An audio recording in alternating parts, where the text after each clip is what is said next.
Assalamu alaikum warahmatullahi wabarakatuh, ndugu watazamaji, akina dada, akina mama. Dr. Balaguma anaendeleza kipindi cha PID.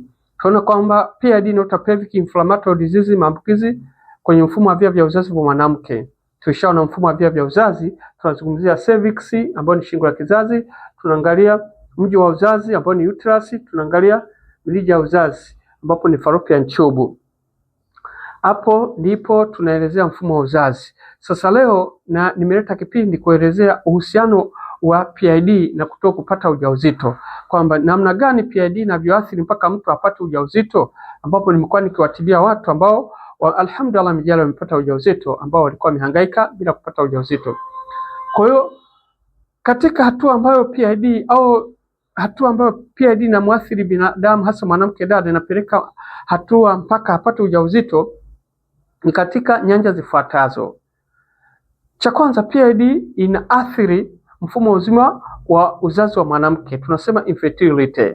Infertility ni hali ya PID kuathiri mfumo wa via vya uzazi vya mwanamke au mfumo wa uzazi wa mwanamke, ambapo inaweza kaathiri kwenye shingo ya kizazi ikasababisha infection, bakteria kwa wengi, ndio pale mwanamke anakuwa anatoka uchafu, harufu sehemu za siri, yani anatoka uchafu sehemu za siri, maumbile yake yanakuwa na harufu, au nafikia hatua anakuwa na mwaga damu wakati wa baada ya tendo la jimai na kabla ya tendo la jimai au muda wote. Kwamba infertility ni kitendo cha PID kuathiri mfumo wa via vya uzazi wa mwanamke, mfumo wa uzazi kwa ujumla. Inaweza kuwa mji wa uzazi ukashambuliwa na bakteria, unakuta bakteria wanakuwa wengi, at the end mimba haiwezi kaja kwenye mji wa uzazi kutoka kwenye ovari kupita kwenye fallopian tube na kuweza kufanyiwa urutubishaji, kwa sababu kuna infection wengi, infertility. Pointi nyingine ambapo pia inasababisha mwanamke asipate ujauzito ni kusababisha kwa hormone imbalance. PID huwa inaathiri kwa kiwango kikubwa hormone ya mwanamke. Unakuta itaanza kubadilika kwa hormone inakuwa inabadilika, inapelekea hatua hedhi kabisa haitoki au inatoka, lakini hata kama inatoka sio kwa mpangilio maalum, inakuwa ni ngumu kuweza kuconceive, kupata ujauzito. So ili uweze kupata ujauzito lazima dada mama homoni zako zikae vizuri. Kwa hiyo tunaona kwamba PID inapeleka kubadilika kwa homoni, kwa hiyo inaathiri homoni, inakuwa hormone imbalance.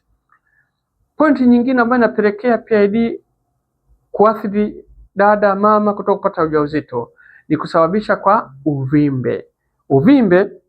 Fibrosis ni uvimbe ambao unatokea kwenye sehemu mbalimbali za mfumo wa uzazi wa mwanamke.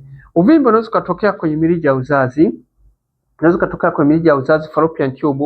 Hatua hii maana yake tunaposema kwenye mirija ya uzazi, hatua hii kama uvimbe uko hapa, sometimes unasababisha kucollapse. Hii fallopian tube ina collapse, yani inaungana, inashikana. Au uvimbe unaweza kuwa ndani ya mirija, unasababisha kuziba kwa mirija. Kwa yai haliwezi katoka kwenye ovari. Ovari ndio kiwanda cha mayai. Haliwezi katoka hapa kupita kwenye fallopian tube lije kwenye uterus, mji wa mimba, kwa ajili ya kusubiri mbegu ya mwanaume ifanyie urutubishaji. Baada ya kurutubisha ili yai liende kwenye placenta bebe shock kwa ajili ya kijusi kukua. Kwa uvimbe ukiwa kwenye kwenye mirija ya uzazi, tayari inasababisha yai lisitoke kwenye ovari kupita kwenye fallopian kwa ajili ya kuja kwenye uterus kwa ajili ya kurutubishwa na mbegu ya mwanaume. Kwa hiyo unakuta yai litakwamia hapa. Kwa hiyo ni uvimbe ulioko kwenye mirija ya uzazi.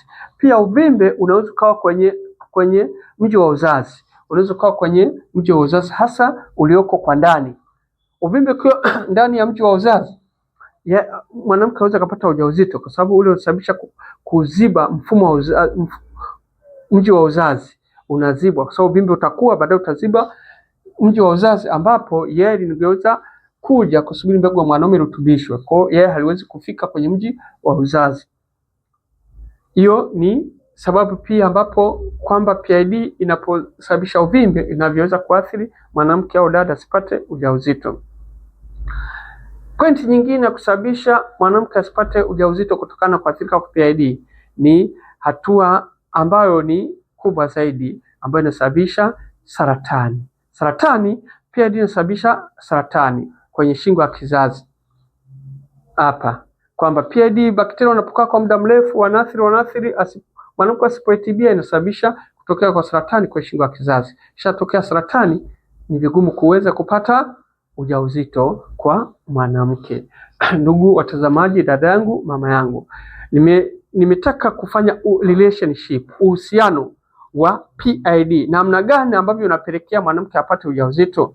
Ndio maana katika tiba nazowatibia PID, kuna watu wamechika ndoa ya kwanza, ya pili, nimewatibia PID wamepata ujauzito. Kwa sababu lazima tuangalie upigo ultrasound, una uvimbe, tutatibia uvimbe na mirija na mfumo wa kibofu cha mkojo na shingo ya kizazi na mfumo wa uzazi. Utapata dawa zinazozunguka mfumo mzima, dawa za kusafisha mirija, kama kuna makovu imeziba, kuondoa. Una uvimbe, utapata na dawa za uvimbe, na maana tunaenda kwa tiba sasa ya uvimbe, tutaondoa uvimbe. Utapata dawa za uzazi wenyewe, kuimarisha kizazi vizuri, dawa za kuondoa infection ya bakteria kwenye mfumo wa uzazi wa mwanaume kwa ujumla, kuanzia kwenye shingo ya kizazi, mji wa uzazi, mirija ya uzazi. Pia kwa yule ameathirika homoni, atapata na dawa za homoni zipo kwa ajili ya kupevusha mayai. So homoni ikiwa imbalance, mwanamke dada unakuwa unatoa mayai hana virutubisho, hawezi akapevuka kwa ajili ya kufanyia urutubishaji na mbegu ya mwanaume. Ndugu dada yangu, mama yangu unanifuatilia Dr. Balagoma, subscribe TV yangu Dr. Balagoma TV online. Utakuwa unapata darasa mbalimbali, ni faida kubwa sana, na baadhi ya tiba na tiba zipo la njala unapona. Ofisi inapatikana Kariakoo karibu na klabu ya Yanga. Pia hata Temeke ofisi ipo pale Tandika karibu na stendi ya Sinza. Mjomba yupo, huduma inaendelea vizuri sana. Kwa hiyo karibu sana. Namba yangu ni 0694029277 au 0655782996, 0655782996 au 0694029277. Karibu sana, nikuhudumie. Fuatia darasa mbalimbali, utakuwa ni mwenye kufaidika. Karibu sana kwa Dr. Balagoma. Usikate tamaa na rehema za Allah.